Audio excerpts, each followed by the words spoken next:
जय हिंद। एक बार फिर से स्वागत है नए वीडियो पे। इस वीडियो के माध्यम से जो जानकारी बता रहा हूँ, यह जानकारी ललित नारायण मिथिला विश्वविद्यालय के वैसे कैंडिडेट के लिए है जो BA, BSc, BCom पार्ट 2 के एग्जाम वर्ष 2024 में देना चाहते हैं। और उसमें से भी खास वैसे कैंडिडेट के लिए इन्फॉर्मेशन है जो पार्ट 2 के एग्जाम वर्ष 2023 में या वर्ष 2022 में दे चुके हैं और वो किसी न किसी सब्जेक्ट को लेकर के प्रमोटेड या फेल हो जाते हैं। और इस बार वो फॉर्म फिलअप किए हुए हैं और वो कमेंट करके कह रहे हैं कि सर हम लोगों के प्रैक्टिकल या थ्योरी पेपर के एग्ज़ाम कब से होंगे, इसके बारे में जानकारी दे दीजिए।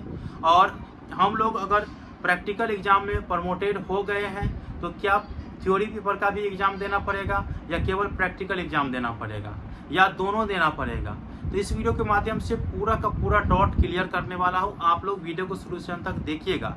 वैसे इस वीडियो को बनाना नहीं चाहिए था, लेकिन आप लोगों का कमेंट देख रहा हूँ तो इस हिसाब से बनाना पड़ेगा।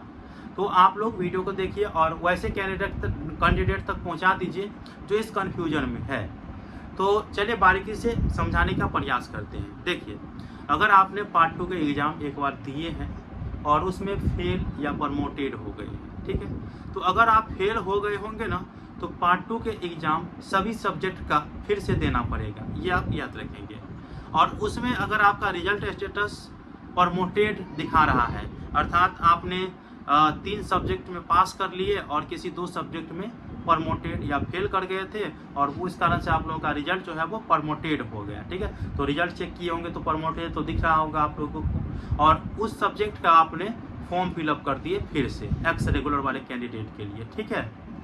देखिए, आप लोगों के जो थ्योरी पेपर का एग्जाम होंगे या प्रैक्टिकल पेपर का एग्जाम होंगे, वो सत्र 2022 से 25 वाले कैंडिडेट का जब एग्जाम होंगे तभी से आप लोगों का भी एग्जाम होंगे, अर्थात उसी के साथ आप लोगों को एग्जाम देने के लिए जाना है।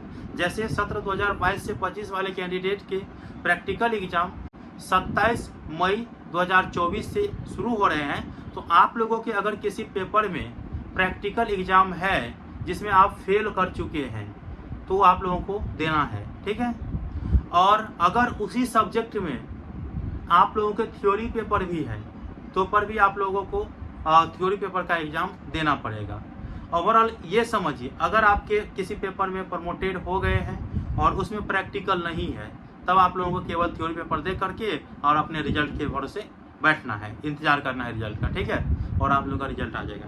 अगर उस पेपर में, जिस पेपर में आप प्रमोटेड हो चुके हैं, तो उस पेपर में अगर आप लोगों का प्रैक्टिकल भी है और थ्योरी भी है, ठीक है, दोनों है, और प्रैक्टिकल में पास कर गए हैं और थ्योरी में पास नहीं किए हैं, या थ्योरी में पास कर चुके हैं और प्रैक्टिकल में पास नहीं किए हैं, अर्थात किसी एक में फेल हैं, इस स्थिति में आप लोगों को दोनों का एग्जाम देना पड़ेगा, अर्थात प्रैक्टिकल का भी एग्जाम देना पड़ेगा और थ्योरी का भी एग्जाम देना पड़ेगा।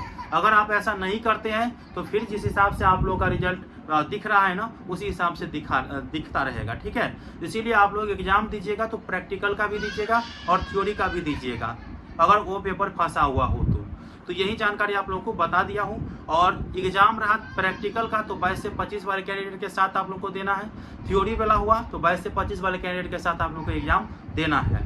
अब आप लोगों को एक एडमिट कार्ड कब जारी होंगे, तो एडमिट कार्ड जब 22 से 25 वाला का जारी होगा उसी के साथ साथ आप लोगों का भी एडमिट कार्ड जारी होगा। रिजल्ट कब जारी होगा, तो जब 22 से 25 वाला का रिजल्ट जारी होगा तब आप लोगों का भी रिजल्ट जारी होगा, ठीक है। तो आप लोगों को वीडियो कैसा लगा मुझे बताइएगा, हेल्पफुल हुआ तो सब्सक्राइब कर लीजिए और आगे तक इस वीडियो को शेयर कर दीजिए। मिलते हैं अगले वीडियो में, तब तक के लिए धन्यवाद।